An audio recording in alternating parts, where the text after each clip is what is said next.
Something in between के 123वें episode में आपका सभी का स्वागत है।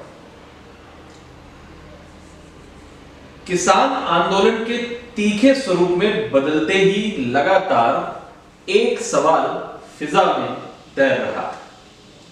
सवाल पंजाब को लेकर है। आशंका जताई जा रही है कि किसान आंदोलन की चिंगारी पंजाब में आतंकवाद की आग को फिर भड़का सकती है।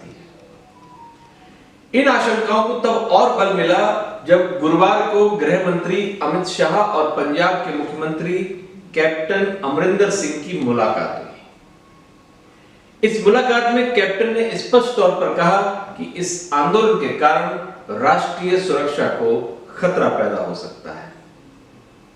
जाहिर तौर पर उनका इशारा पंजाब में फिर से आतंकवाद के पनपने की आशंका को लेकर था। बैठक के बाद मीडिया के समक्ष कैप्टन ने खालिस्तान का नाम तो नहीं लिया, मगर राष्ट्रीय सुरक्षा पर खतरे की बात कहकर इस ओर साफ इशारा किया। कैप्टन ने इस आंदोलन को खत्म करने के लिए गृह मंत्री से जल्द पहल की मांग की।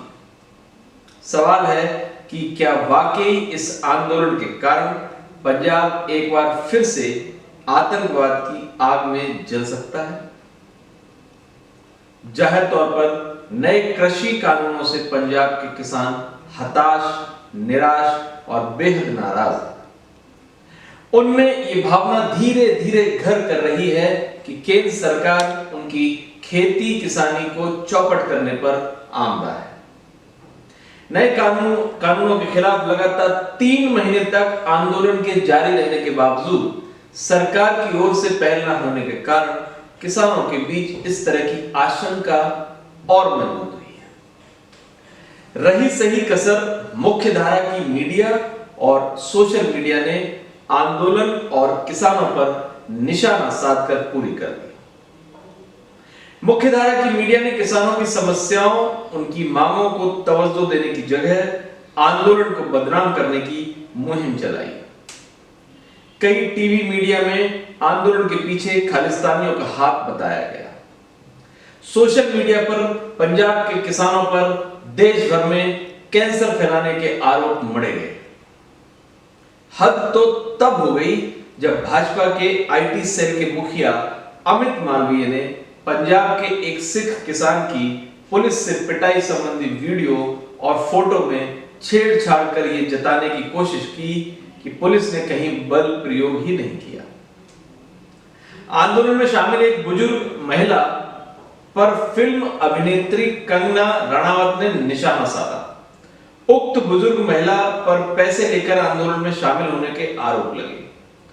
ट्विटर द्वारा अमित मालवीय के ट्वीट किए वीडियो को फर्जी करार देने और कंगना के आरोपों को निराधार पाए जाने के बाद किसान वर्ग का मीडिया से भी मोह भंग हो रहा है। मुश्किल यह है कि अब भी सरकार अपनी पुरानी जिद पर अड़ी है, तो किसान भी अपने रुख से पीछे नहीं हट रहे।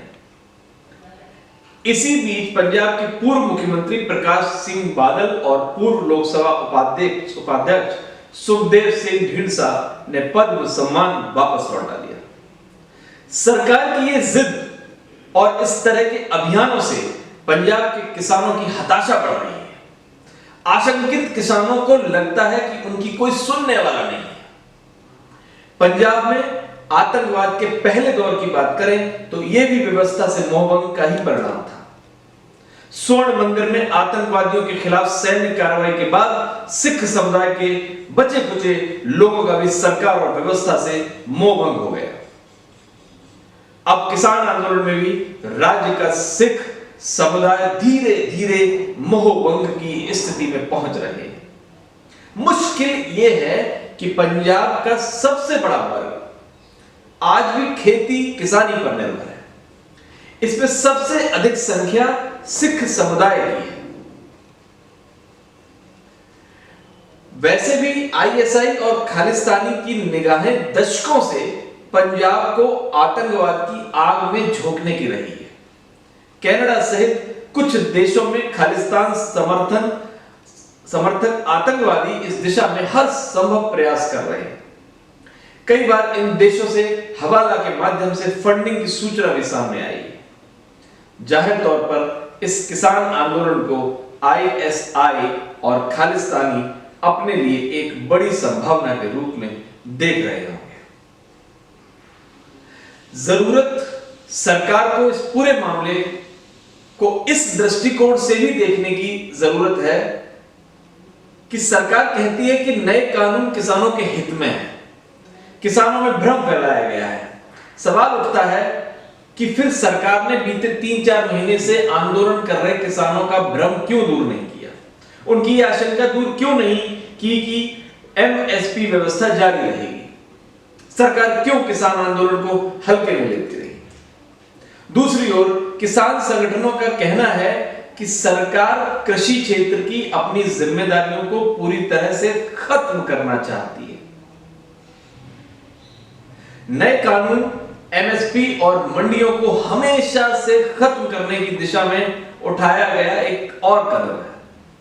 वैसे ही सच है कि नए कानून में किसानों से अदालत में विवादों का निपटारा करने का हक छीना गया है।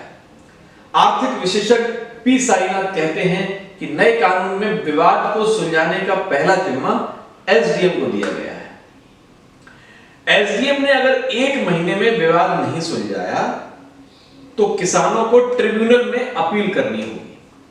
मतलब किसान एसडीएम के बाद सिर्फ ट्रिब्यूनल ही जा सकते हैं, न्याय पाने के लिए अदालत का दरवाजा नहीं खटखटा सकते। अब देश की नौकरशाही में जिस प्रकार गहरे तक भ्रष्टाचार फैला है, उस स्थिति में कॉरपोरेट के मुकाबले किसानों को किस हद तक न्याय मिलेगा, इसकी बस कल्पना ही की जा सकती है। हालांकि मुख्य सवाल है कि सरकार और किसानों के बीच जारी गतिरोध खत्म होना चाहिए। सरकार को अन्नदाताओं के लिए अपना दिल बड़ा करना चाहिए। यह न सिर्फ कृषि क्षेत्र के हित में होगा बल्कि देश के हित में भी होगा। किसान वर्ग में मोहभंग के नतीजे बेहद खतरनाक हो सकते हैं। ऐसे में दशकों से राहत की उम्मीद पाले किसानों के लिए सरकार को सब कुछ भूलकर आगे आना चाहिए। उनमें भरोसा पैदा करना चाहिए कि देश और सरकार को उनकी न सिर्फ इच्छा है बल्कि उनकी समस्या और परेशानी सरकार की प्राथमिकता की सूची में है। नमस्कार।